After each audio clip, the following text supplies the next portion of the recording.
एक बहुत लंबी प्रक्रिया में आज का मनुष्य वैसा बना जैसा आज दिखता है, जैसा हम लोग दिखते हैं। और इस लंबी प्रक्रिया के संघर्ष को अगर आप ठीक से समझेंगे तो एक बात आपको बहुत आसानी से समझ में आ जाएगी कि जो मानव था, मानव सबसे मजबूत नहीं था, सबसे शक्तिशाली नहीं था। मनुष्य से ज्यादा शक्तिशाली कई प्रकार के जीव जंतु हैं इस दुनिया में, और उनकी गणना करना मुश्किल है, इतने जीव जंतु हैं।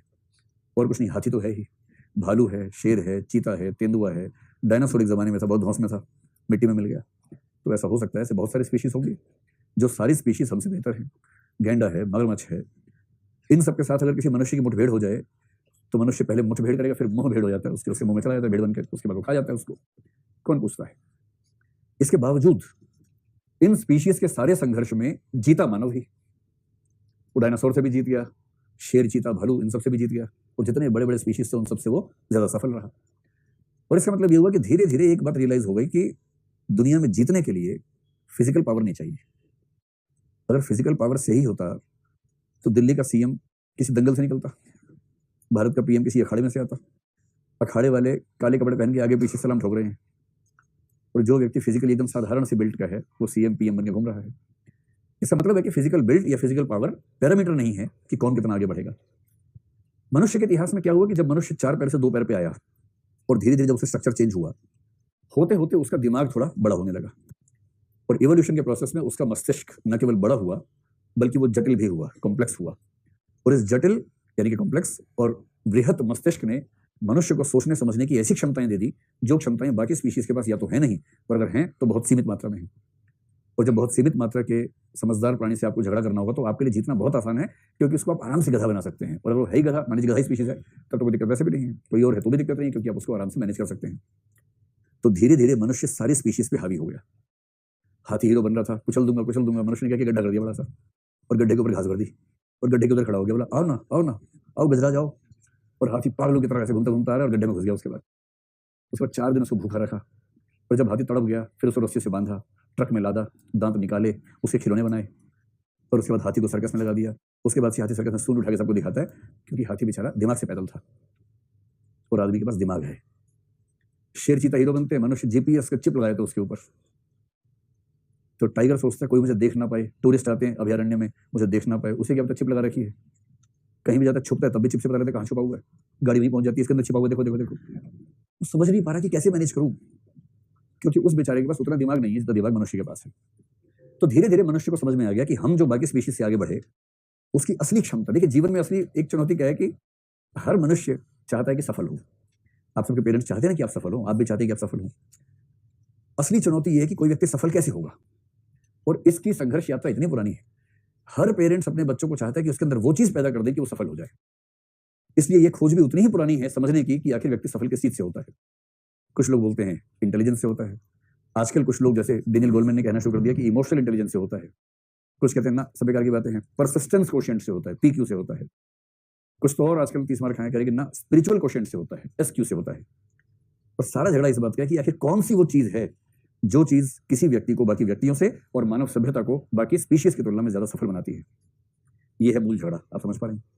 और इस झगड़े में धीरे धीरे रियलाइज हो गया कि मनुष्य के जीतने की वजह क्योंकि फिजिकल पावर नहीं है, तो मनुष्य के पास वो क्या चीज है जिससे वो सबसे आगे निकल जाता है।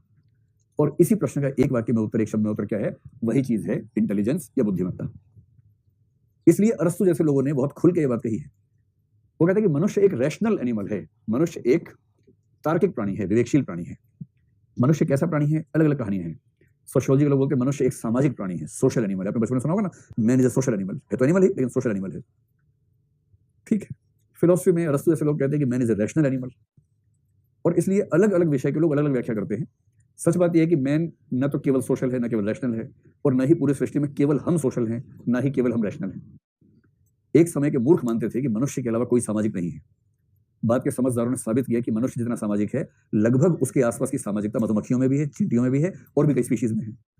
तो ये दावा खत्म हो गया कि मनुष्य अकेला सामाजिक प्राणी है, ये बात खत्म हो गई। तब एंथ्रोपोलॉजी के लोगों ने कहा कि सामाजिक तो बाकी स्पीशीज में है, लेकिन कल्चरल एनिमल केवल मनुष्य है। मनुष्य एक सांस्कृतिक प्राणी है। इस पर फिर भी लोगों ने कहा हाँ, ये बात फिर भी ठीक लग रही है, क्योंकि सामाजिकता बहुत बेसिक बात है जो कई स्पीशीज में होती है।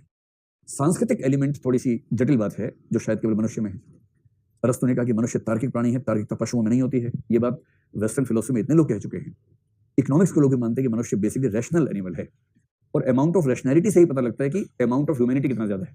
जो मनुष्य जितना तार्किक है वो उतना ही ज्यादा मनुष्य है, बाकी मनुष्यों की तुलना में उतना ही बेहतर है। लेकिन ईमानदारी की बात है कि तार्किकता केवल मनुष्य के पास है, ऐसा नहीं। सबसे कम तार्किक मनुष्य और सबसे ज्यादा तार्किक बंदर, चिंपैंजी या कुत्ता, इसकी तुलना करेंगे तो आप पाएंगे कि सबसे ज्यादा तार्किक चिंपैंजी सबसे कम तार्किक मनुष्य से काफी आगे है। हल्का फुल्का आगे नहीं है, काफी आगे है। और ऐसी कुछ केसेस कुछ दिन पहले हुए हैं, रिसर्च हुई है कि कुछ एनिमल्स ने लगभग चौथी, पांचवी, छठी क्लास के बच्चे मैथ्स या रीजनिंग में जिस लेवल के सवाल सॉल्व करते हैं उस लेवल के सवाल सॉल्व किए, मैथ्स के नहीं सॉल्व किए, उस डिफिकल्टी लेवल की लॉजिकल प्रॉब्लम्स को सॉल्व कर दिया। और तभी मानना पड़ा कि अगर इनके पास लैंग्वेज होती तो शायद मैथ्स भी उतना अच्छा पढ़ रहे होते। और वो एनिमल्स है, बंदर है। तो एक मोटी मोटी बात कंटिन्यू अप्रोच लेके चलनी है। मनुष्य तार्किक होता है, बाकी तार्किक नहीं होते, बकवास बात है। मनुष्य ज्यादा तार्किक होता है, बाकी प्राणी कम तार्किक होते हैं। मनुष्य ज्यादा सामाजिक होता है, बाकी प्राणी कम सामाजिक होते हैं। हम तो कंटिन्यू अप्रोच लेके चलेंगे। कंटिन्यू अप्रोच से गलतियां कम होती हैं, हम मिसलेड नहीं होते हैं, चीजें हमारे पास ठीक निष्कर्ष रूप में आती हैं। मोटी मोटी बात यह है कि मनुष्य की वो क्षमता जिसने मनुष्य को बाकी स्पीशीज से आगे किया वो रैशनैलिटी है। और उस रैशनैलिटी को ही जब अध्ययन करना शुरू किया गया तो एक कंसेप्ट के रूप में फॉर्म किया गया, कंसेप्चुअलाइज किया गया। उस कंसेप्ट का नाम है इंटेलिजेंस। अब जो रूट्स हैं इन शब्दों के, इंटेलिगेयर एक शब्द है। इंटेलिगेयर का मतलब होता है चीजों को अलग अलग करने की क्षमता। आप चाहें तो एक शब्द नोट कर लें, इंटेलिजेंस शब्द का जो रूट है, इंटेलिगेयर एक शब्द है। मैं आपको उसकी रूट अगर आप जानना चाहें कौन सी भाषा से है तो वो लैटिन वर्ब है।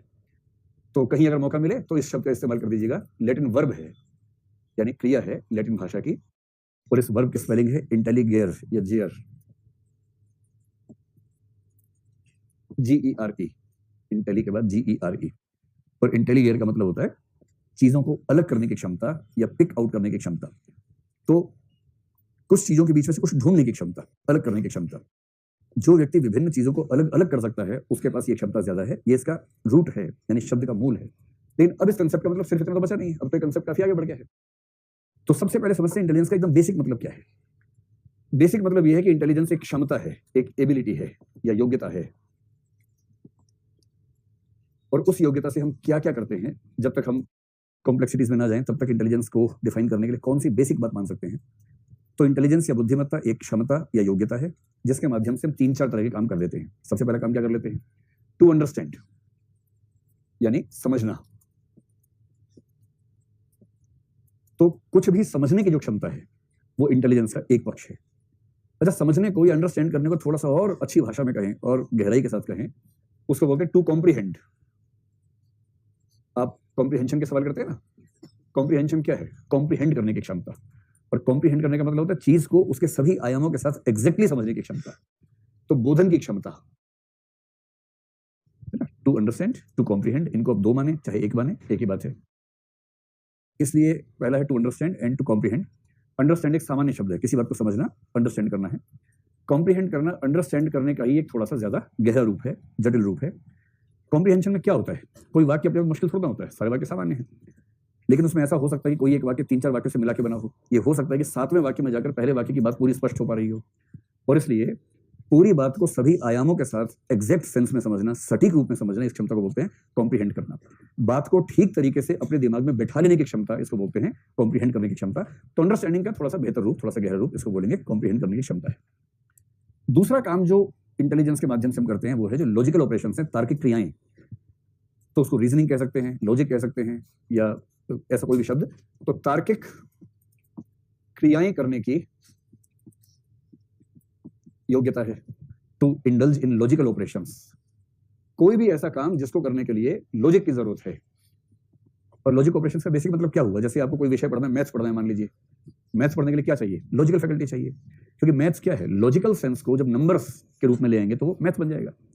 तो logic defined in numbers is arithmetic, logic defined in spaces is geometry. तो ज्योमेट्री क्या है? जब तर्क शास्त्र को स्पेस पे अप्लाई करते हैं तो ज्योमेट्री बन जाती है।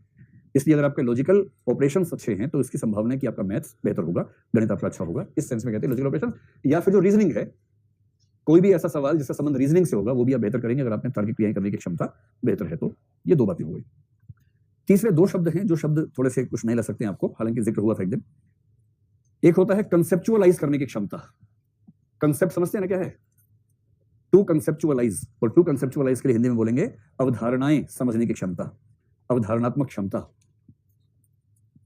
अवधारणा के लिए एक शब्द और क्या चलता है? संकल्पना। अवधारणात्मक क्षमता, टू कंसेप्चुअलाइज। अब कंसेप्चुअलाइज शब्द समझते समझते एक शब्द और अगर समझें, जो मैंने एक दिन कहा भी साहब से, सुकरात का जिक्र करते हुए, उसको बोलते हैं एब्स्ट्रैक्शन की क्षमता। क्या ये शब्द आपने कभी सुना है, एब्स्ट्रैक्शन? एब्स्ट्रैक्शन को हिंदी में कहते हैं अमूर्तन की क्षमता। अमूर्तन या अमूर्तीकरण एक शब्द है। मोटे तौर पर इन सब शब्दों, इन सब क्षमताओं के समुच्चय का एक नाम है इंटेलिजेंस। एक क्षमता इसमें भी और है, अमूर्तीकरण। अब आपके मन में सवाल आ सकता है कि ये दोनों चीजें क्या हैं? एक बार बताया था, एक बार हल्का सा फिर बताता हूं, बात को समझ लीजिए। ठीक, जैसे मान लीजिए आपसे कोई कहे कि भाई परिभाषा दो, किसकी दो परिभाषा? डस्टर की दो। ठीक, डस्टर हमारे हाथ में है। ये जो डस्टर है, ये डस्टर दिख रहा है या सोचा जा रहा है इसके बारे में? है ना, दिख रहा है, यानी कि परसेप्टिबल है, दिखने वाली वस्तु है। ये डस्टर नहीं है, ये डस्टर का उदाहरण है। डस्टर ऐसा होता है क्योंकि अगर प्लास्टिक का होता, इसका फोम थोड़ा सा मोटा होता, तो भी आपके डस्टर है। इसका मतलब ही है कि अगर दो विभिन्न वस्तुओं को एक ही नाम से पुकार रहे हैं तो वो नाम व्यक्ति विशेष का नहीं है, व्यक्तिवाचक संज्ञा नहीं है, वो जातिवाचक संज्ञा है, वर्ग विशेष की संज्ञा है, क्योंकि दोनों पर एक ही नाम चल रहा है। तो आपने इसको भी डस्टर कहा, उसको भी डस्टर कहा, जबकि दोनों दिशा में अलग अलग है, दोनों का रंग अलग अलग है। कैसे कहा? क्योंकि आपने कंसेप्चुअलाइज कर लिया। कंसेप्चुअलाइज कैसे किया? आपके दिमाग में एक परिभाषा या धारणा बनी हुई है। धारणा क्या है? एक ऐसी वस्तु जिसको हाथ में पकड़ा जा सके, भौतिक हो, बहुत हल्की बहुत भारी ना हो, जिसके ऊपर कुछ ऐसा कपड़ा या फोम लगा हो जिससे बोर्ड पर लिखी हुई स्याही जैसी चीजों को मिटाया जा सके, उसको डस्टर कहते हैं। और क्योंकि इस परिभाषा से वो दोनों वस्तुएं कोरस्पॉन्ड कर रही हैं, उस परिभाषा को दोनों रिप्रेजेंट कर रही हैं, इसलिए आप दोनों के बारे में कहेंगे ये भी डस्टर है, ये भी डस्टर है। और जब पहली बार कोई आपको समझाएगा कि डस्टर क्या होता है, वो आपको एग्जांपल देकर समझाएगा कि देखो ये डस्टर होता है और ये भी डस्टर होता है, तब आप क्या करेंगे? तब एब्स्ट्रैक्शन करेंगे।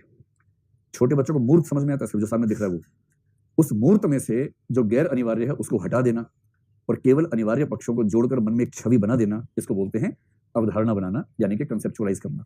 तो हम क्या समझेंगे कि डस्टर के लिए लकड़ी का होना आवश्यक नहीं है, डस्टर के लिए पीला होना आवश्यक नहीं है, डस्टर के लिए इतना भारी होना आवश्यक नहीं है, सेल का भी हो सकता है। जो आवश्यक है वो सिर्फ इतना है कि एक बेस होना चाहिए, उसके ऊपर एक ऐसा कपड़ा या कुछ हो जिससे सफाई हो सके। जिसमें भी ऐसा है वो डस्टर है, बात खत्म हो गई। जो डस्टर की परिभाषा है, केवल उस परिभाषा से बना हुआ डस्टर दुनिया में एक भी नहीं है, क्योंकि परिभाषा में पीला रंग नहीं है, लकड़ी नहीं है, प्लास्टिक भी नहीं है। और दुनिया में ऐसा कोई डस्टर हो नहीं सकता जो न लकड़ी का हो, न प्लास्टिक का हो, न किसी और धातु का हो। किसी धातु का होगा, और जिस धातु का होगा उस धातु का नाम डस्टर की परिभाषा में नहीं आएगा, क्योंकि वो अनिवार्य है। गैर अनिवार्य बात है, गैर अनिवार्य बात है। इसका मतलब अवधारणा एक अमूर्त वस्तु है, और अमूर्त का सिंपल मतलब है जिसके बारे में सोच सकते हैं, जिसे देख नहीं सकते। आप डस्टर या डस्टरनेस को सोच सकते हैं, देख नहीं सकते। जब देखेंगे तो वो उस डस्टर के कंसेप्ट के उदाहरण होंगे, एग्जाम्पल्स होंगे, न कि वो डस्टर की परिभाषा वाली बात होगी। बात समझ में आ रही है? अभी जो आप थोड़ी देर से कर रहे थे, इसी को बोलते हैं अमूर्तीकरण, एब्स्ट्रैक्शन। और एब्स्ट्रैक्शन की मदद से जो चीज बनती है उसको बोलते हैं कंसेप्ट। जैसे आप लोग ये बताएं कि आप में से कितने लोगों ने राष्ट्र को देखा है, अपने राष्ट्र को आज तक देखा है? आप खूब राष्ट्रवादी हो ना, देशभक्त हो ना, तो आप में से कितने लोगों ने अपने देश को देखा है? हाथ खड़ा करें। लीजिए, एक ने भी नहीं देखा है। वाह, देश को भी नहीं देखा। आपने देखा देश को? अच्छा समझाओ जरा, उसके बताओ कहाँ देखा था? किसमें? मैप में देखा है। अच्छा, वो देश था कि देश की फोटो थी? अच्छा ठीक है, चलो, तो इन्होंने देश को देखा हुआ भी, बहुत बढ़िया।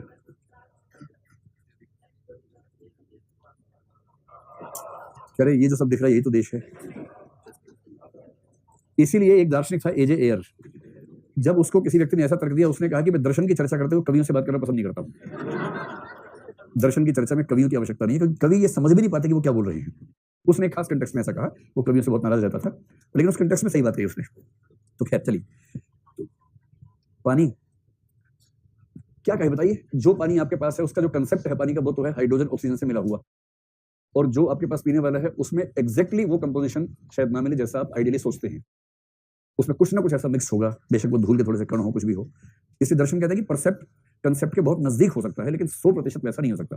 मतलब बर्टन रसल ने यहां तक कहा कि त्रिभुज की धारणा में 180 डिग्री का त्रिभुज हो सकता है, दुनिया में एक भी रियल त्रिभुज 180 डिग्री का नहीं हो सकता है।